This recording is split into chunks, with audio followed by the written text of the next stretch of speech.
Ante todo, deseo agradecer la invitación a participar en este seminario, me parece muy pertinente, y más en la UAM Xochimilco.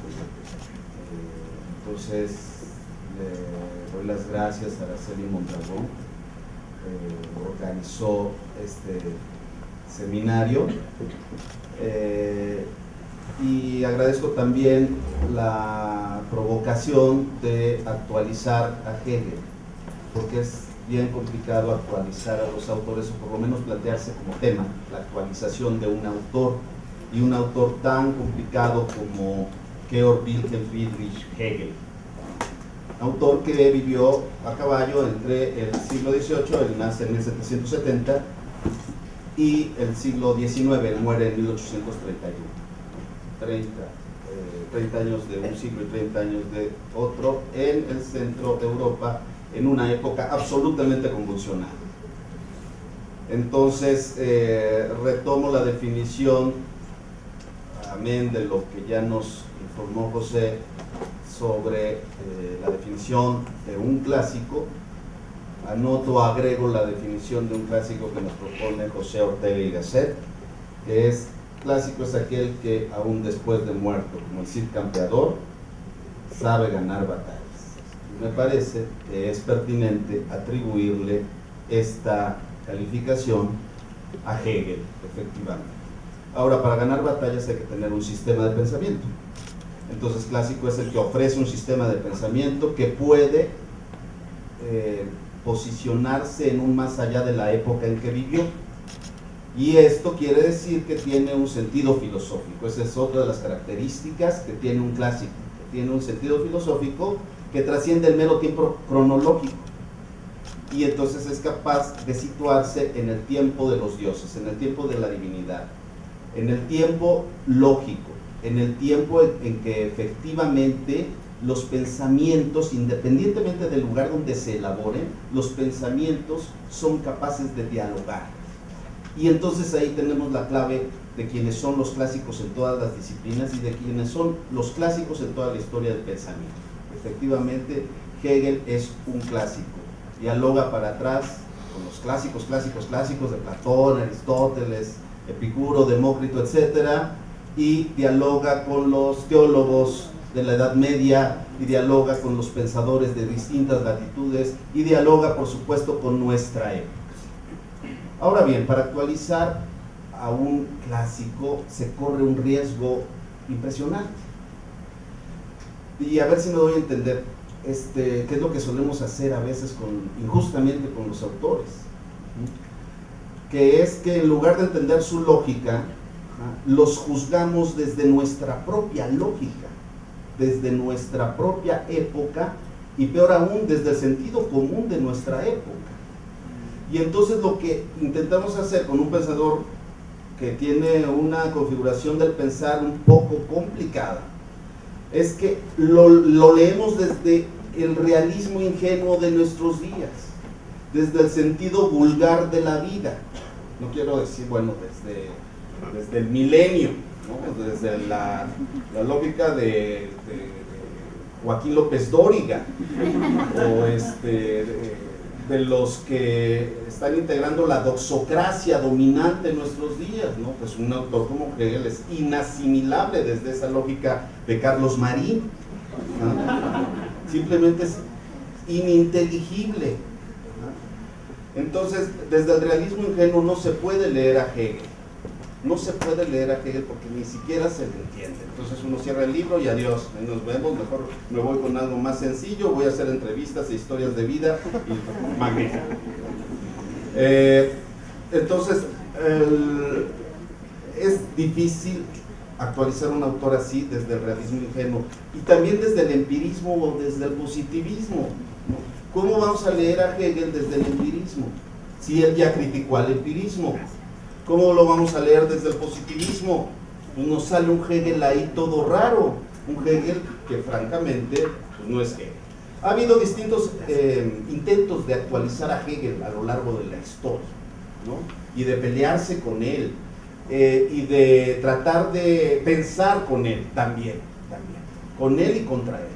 Entonces, algunos de estos intentos fueron, por supuesto, del siglo XIX, pero fueron intentos de actualizarlo desde el punto de vista negativo, ¿no? Después de la muerte de Hegel, fue toda la reacción anti-hegeliana con los super anti-hegelianos representativos del siglo XIX, empezando por Schopenhauer, siguiendo con Marx, Kierkegaard y Nietzsche, que por supuesto son recuperados después a través de una cierta lectura del psicoanálisis por los posmodernos, que efectivamente son obviamente anti-hegelianos. Entonces, una de las directrices de nuestra época, que es el pensamiento posmoderno, resulta que es altamente anti-hegeliano, ¿no? ¿Y cómo no?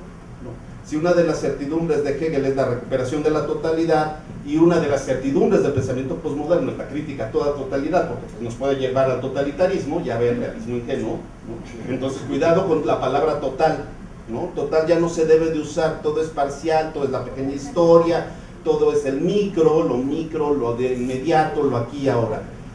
Aunque estas versiones pues, no se dan cuenta que presuponen una totalidad y presuponen un sentido del mundo y un horizonte de comprensión que lamentablemente no se dan cuenta del piso en el que están parados. Ese es el gran problema de tratar de leer a Hegel desde certidumbres de sentido común positivistas o empiristas. Y entonces el reto de actualizarlo más bien tiene que ver con un diagnóstico hegeliano de nuestra época, lo cual choca evidentemente con la certeza del propio Hegel, que dice que el búho de Minerva levanta el vuelo en el crepúsculo. ¿Qué quiere decir? Que la filosofía siempre llega tarde y nunca hace predicciones ni previsiones. La filosofía es del aquí y del ahora, hasta aquí llega. Cuando se avienta a hacerle acá del signo zodiacal y cómo nos va a ir en el futuro y en 50 años con los ciclos de Kondratiev, pues entonces ya ahí ya no es filosofía. La filosofía es pensar una época, y pensar una época también es pensar el pasado reconstruido desde esta época, porque si se fijan no hay objetividad en la historia, no es de que esto pasó porque lo dice el archivo tal y se acabó. Esta es objetividad en la historia y quiero mi título de doctor en el Colegio de México, porque ya soy suficientemente científico. No, en realidad esta es una versión del pasado que tenemos desde el presente. Eso quiere decir efectivamente que la filosofía es la reconstrucción de la época en pensamientos.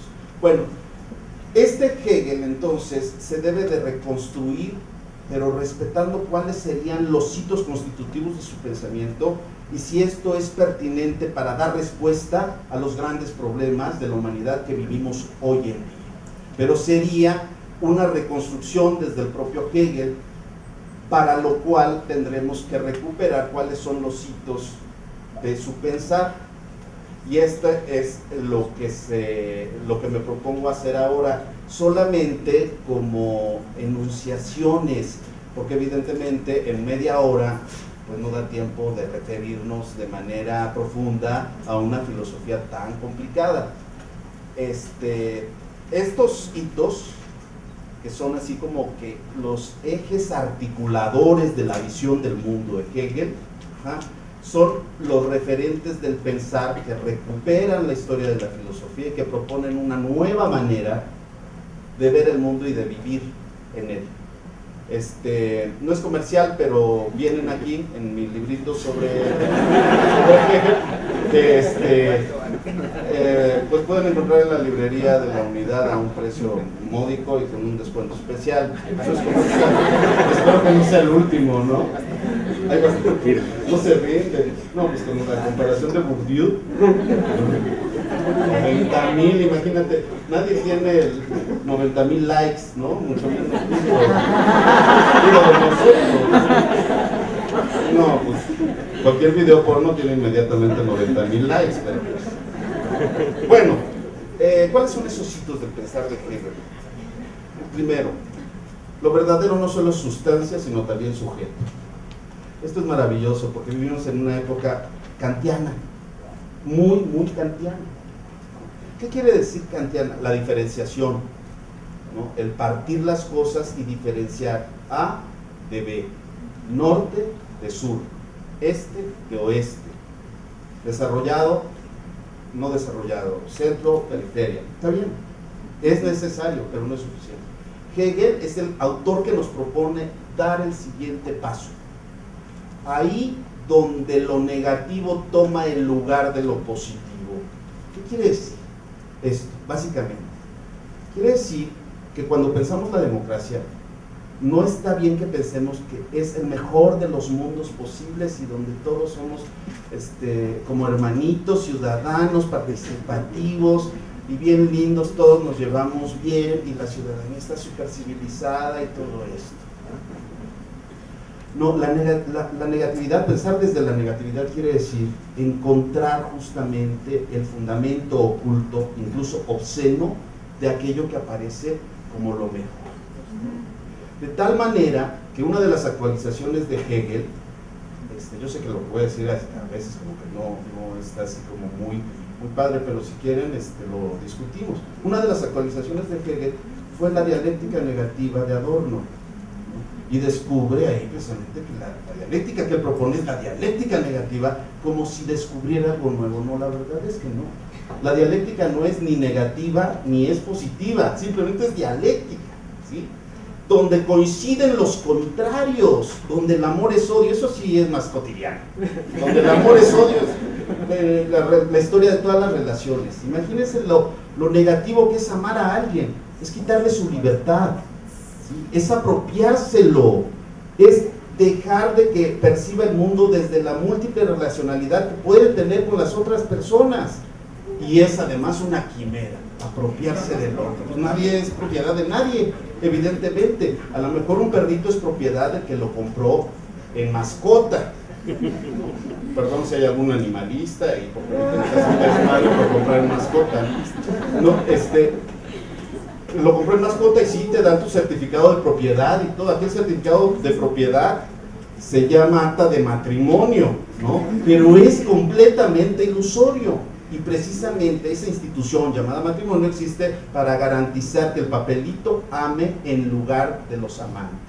Es decir, el papelito ama solo.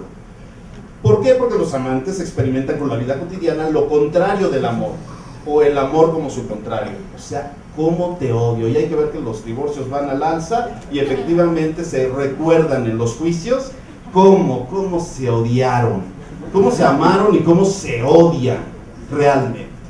Bueno, esa es la dialéctica, justamente lo que nos permite pensar el totalitarismo de la democracia, el fundamentalismo del liberalismo, el estalinismo del trotskismo. Por cierto, va a haber un evento aquí sobre Mande. Y entonces el eurocentrismo de los decoloniales.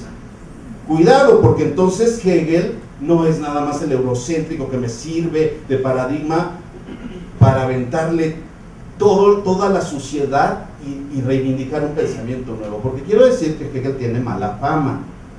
Tiene fama de totalitario y tiene fama de eurocéntrico, ¿sí?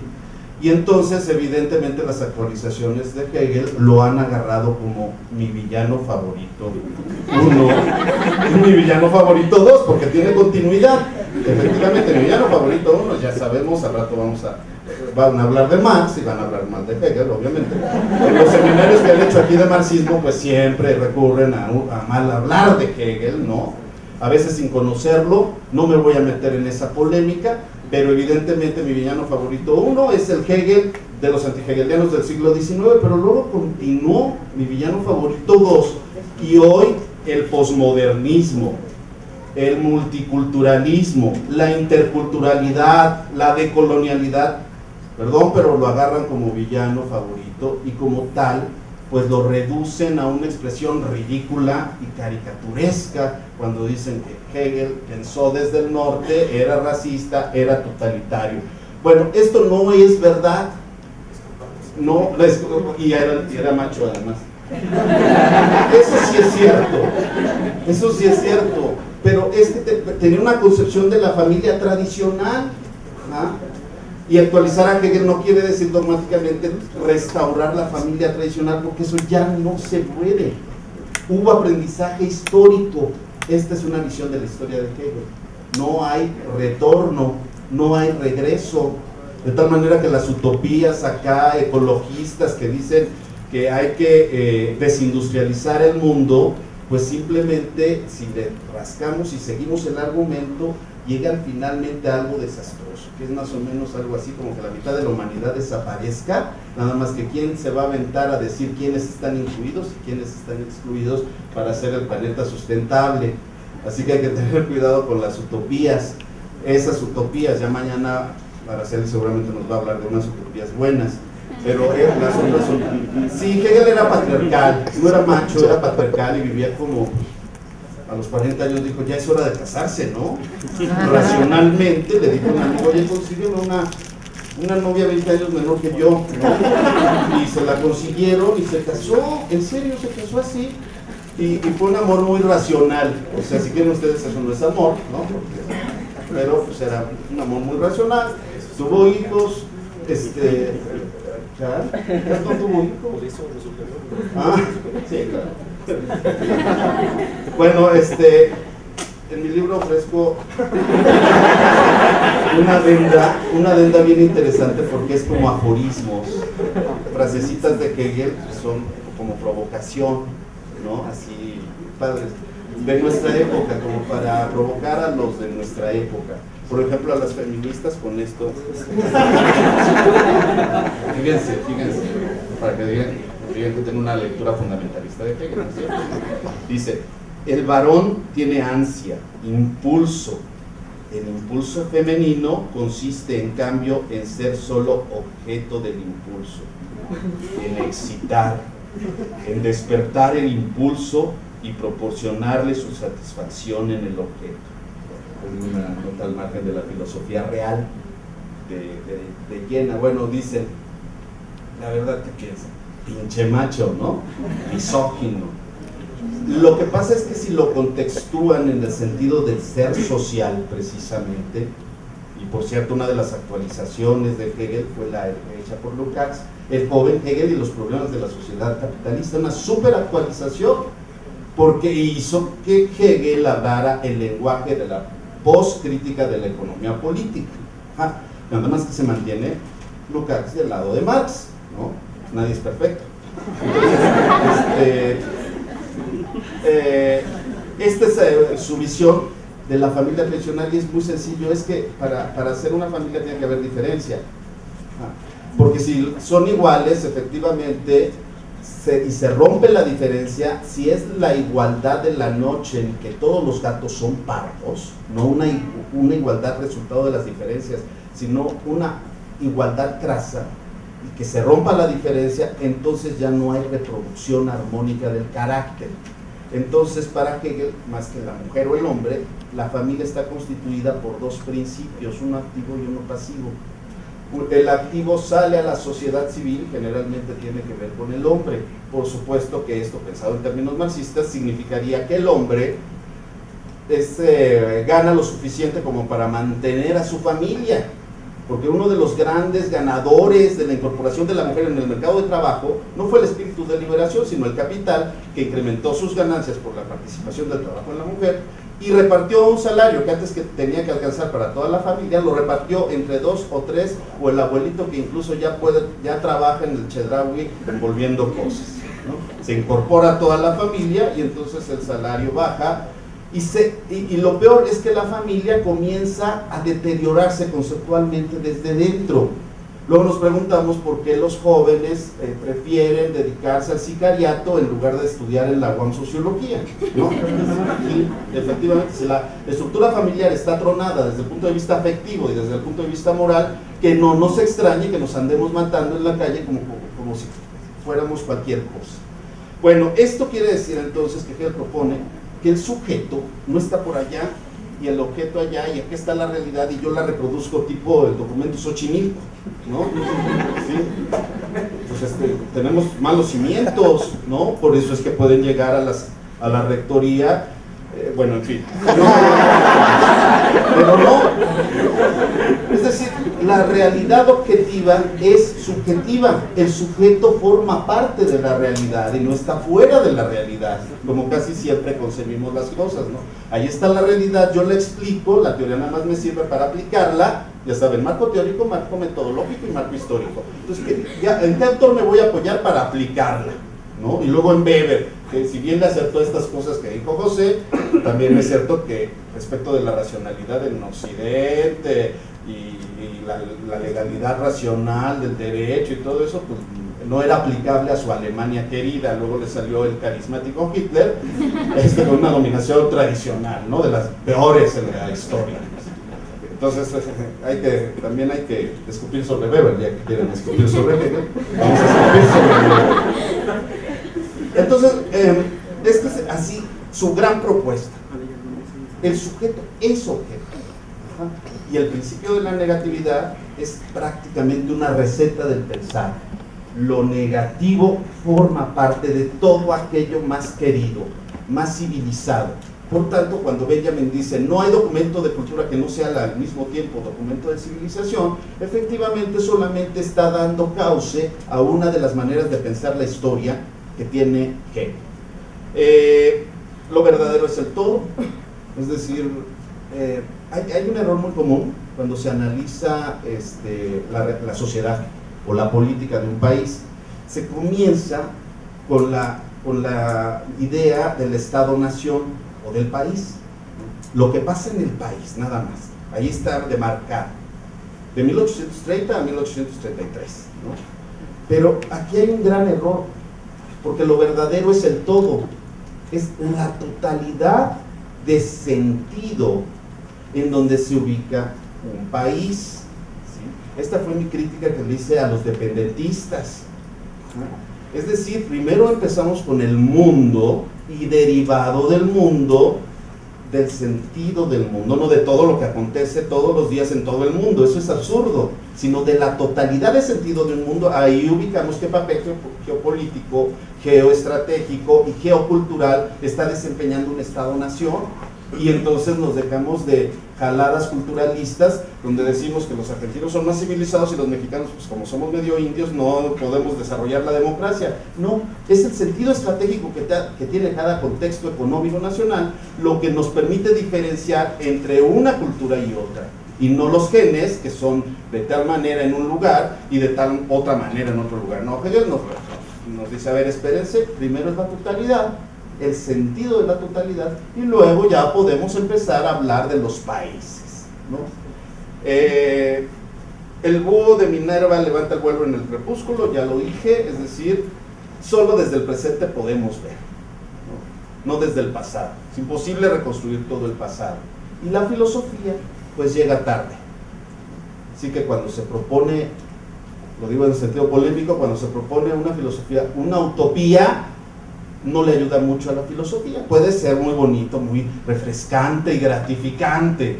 La filosofía no tiene que ver con pasarla bien, ¿eh? Eso, pues a lo mejor hay otros entretenimientos, ¿no? Para eso hay drogas, para eso es el alcohol, o los padres nuestros, ahí ya depende de cada quien, o el psicoanálisis, ¿no? Mañana también va a haber lo del psicoanálisis, va a estar interesantísimo. Freud y Lacan en 30 minutos, está bien difícil. Y no, la filosofía tiene que cuidar de volverse gratificante. Ya cuando es gratificante la filosofía, ya es terapia. Ya es Coelho, ya es budismo, zen, ya no es filosofía, porque filosofía implica desgarramiento, y el desgarramiento pues implica un sufrimiento, pero un sufrimiento racional. Esa es otra cosa que Hegel nos propone. Ahora no lo voy a explicar. Y otra propuesta para leer nuestro tiempo es, ¿cuánto tengo, David? 8 minutos. Miren, otra propuesta para leer nuestro tiempo es el famoso concepto hegeliano de Die Aufhebung, que es superación, la superación. ¿Qué quiere decir eso? Nada se pierde en lo absoluto. El niño que fuimos nosotros todavía está aquí y está con nosotros y juega y se disfraza y disfruta pidiendo calaverita, y también saben que se emberrincha como niños. y pelea y tiene sus padres, ¿sí? Sí, sus padres fundadores, y tiene su mamá, y estos son nuestros impulsos, y se conserva ese niño en nosotros, no lo desechamos, ahí está en nosotros. Ese es un ejemplito de cómo es la superación. Es negación, sí, pero es levantamiento de ese ser negado y su incorporación en el nuevo ser que nace de la muerte del anterior. Entonces vivimos en la muerte, vivimos de la muerte que le dimos a ese niño que fuimos, pero que lo conservamos ahora desde una nueva perspectiva. Ese es el sentido de superación. Por eso el capitalismo es una síntesis, unidad contradictoria de los modos de producción anteriores. ¿Hay esclavismo? Claro que hay esclavismo. En la enajenación del trabajo hay esclavismo. Ajá. ¿Hay servidumbre? Claro que sí, hay servidumbre todos los días, y el capitalismo también se reproduce a través de la servidumbre. Y no hablo solamente del PRI y de sus politicidades y de su recurso a la servidumbre y no a la libertad ciudadana. La noche del mundo, un recurso que tiene Hegel para decir lo que sería el mundo sin lenguaje, pues que es el mundo de la locura. Se adelantó a Freud cuando dice hay que simbolizar lo no trabajado en lo real. Bueno, a Lacan, a Freud y a Lacan. Por supuesto que Lacan hace una actualización de Hegel y lo lleva a establecer una relación de amaciato con Freud. Es algo bien raro, porque Freud no fue hegeliano, pero tenía algunos destellos muy dialécticos, algunos. Bien, estos elementos sí nos preparan conceptualmente para emprender la actualización o la interpretación hegeliana de los principales problemas del presente. Hay una serie de temas para los cuales una lectura hegeliana es sumamente actual, o sea, la respuesta hegeliana es sumamente vigente. Miren, por ejemplo, la globalización o mundialización, que es una de las coordenadas de nuestra época, se compadece con la filosofía de la historia de Hegel. Nada más que ahí hay que tener mucho cuidado, porque los apologistas de la globalización la presentaron como la solución de los problemas de la humanidad, sin negatividad. Hoy estamos viendo dónde está la negatividad de la globalización, en la migración y en el consecuente chauvinismo de las metrópolis para defenderse de estas migraciones. Es decir, el recurso a actitudes y valores anteriores a la modernidad, como precisamente la discriminación por raza. Si todos los hombres son iguales, eso quiere decir todos los seres humanos formalmente somos iguales, independientemente de nuestras creencias religiosas, de nuestro color de piel o de nuestro lugar de nacimiento. Otra de las coordenadas de nuestra época es precisamente el tipo del discurso liberal, neoliberal. Es decir, indudablemente hay 3 o 4 coordenadas que marcan nuestra época. Ya mencioné a la globalización o mundialización. La otra evidentemente es el liberalismo, pero el liberalismo rarito de los conservadores. Es un neoliberalismo clasista, sexista y racista, pero se presenta como la gran teoría de la libertad que pone a cada quien en su lugar de acuerdo al mérito. Bueno, ¿Hegel tendría una respuesta para eso? Sí, claro que sí. Incluso él fue crítico del liberalismo, lo que le ganó inmediatamente que para el pensamiento liberal fuera inmediatamente puesto en los autoritarios y en el totalitarismo, ¿no? Uno de los grandes libros de los liberales, pues es, ustedes saben, La sociedad abierta y sus enemigos, de Karl Popper. Y efectivamente ahí está la reiteración de que el totalitarismo es culpa de Platón, obviamente de Hegel y de Marx, ¿no? Obviamente, porque concibieron que la verdad era conseguible, era accesible, y que con esa actitud filosófica evidentemente lo único que se podía lograr en términos políticos era la imposición a fuerza de la verdad desde el aparato estatal. Suena muy lógico, pero no es lógico, precisamente porque Popper confunde niveles de análisis y niveles de abstracción. Entonces se pone a pelear en un nivel que Hegel o Marx pues no estarían peleándose en el terreno de lo empírico. Entonces el liberalismo disuelve a los estados. Hegel es estatólatra, dicen los liberales. Está bien, nada más que para Hegel el Estado no es el gobernante, no es el monarca, no es el aparato estatal. El Estado es el proceso de constitución de los seres humanos en cuanto ciudadanos que están enlazados los unos con los otros por vínculos que sobrepasan el interés, el mero interés. Y no se refiere solamente al nacionalismo, como han dicho algunos de los intérpretes, se refiere a los lazos de la religión en la modernidad, es decir, la certidumbre de formar cuerpo con el otro. Es algo que todas las ideologías de la solidaridad han recuperado, pero sin atribuirle nada de méritos a Hegel. El sentido del Estado en Hegel es la comunidad a la que de todos modos pertenecemos, porque nacimos, porque hablamos y pensamos y sentimos de cierta manera epocalmente determinada. Entonces no nos podemos zafar del Estado.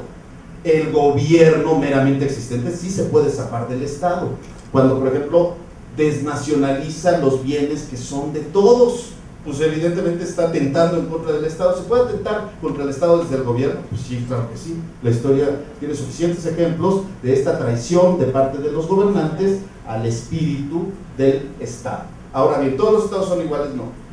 Hay un Estado superior, sí, esto es Hegel. Sí, hay un Estado superior.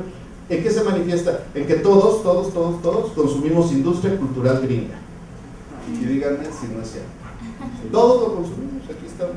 Industria cultural y tecnología universal, aquí está, ¿no? Somos muy críticos del otro, pero usamos las nuevas tecnologías. Somos muy críticos de la dominación, pero cuando nos da alguna enfermedad fea, ahí sí se acabó la medicina tradicional y a ver, dame algo que me cure esto, ¿no? Sí, evidentemente. Eso es justamente el sentido de la civilización, desde el cual para Hegel un Estado, el dominante en una época, en este caso serían los Estados Unidos, con todo su espionaje, ¿ah? ¿Y quién le dice algo? Bueno, le dice Angela Merkel, que regaña a todo el mundo, ¿no? Que regaña a los griegos, regaña a los españoles por irresponsables y gastalones, y quiere regañar a Obama. Pues no, espérate, hay diferencias, ¿no? El espionaje es necesario para conservar la democracia. Ahí está el sentido de la negatividad, y dicen que Hegel no es vigente. Entonces, sí, Estados Unidos pone las reglas del presente, ¿sí? Y todos nos tenemos que dirigir a los Estados Unidos. No necesariamente tenemos que agarrar un viaje, un vuelo y dar conferencias en Estados Unidos como hacen nuestros teóricos de la federación para que nos podamos comunicar entre nosotros, ¿sí? Sino que somos anti-yanquis cuando no nos invitan, y ya cuando nos invitan pues ya como que podemos establecer el diálogo civilizado con el imperialismo yanqui. No, las cosas son más serias, porque la universalidad del lenguaje, universalidad del lenguaje es uno de los presupuestos que hay que partir. Bueno, yo le dejo aquí, me gustaría seguir, pero Hegel da para mucho más. Próximamente daré un curso. No es comercial.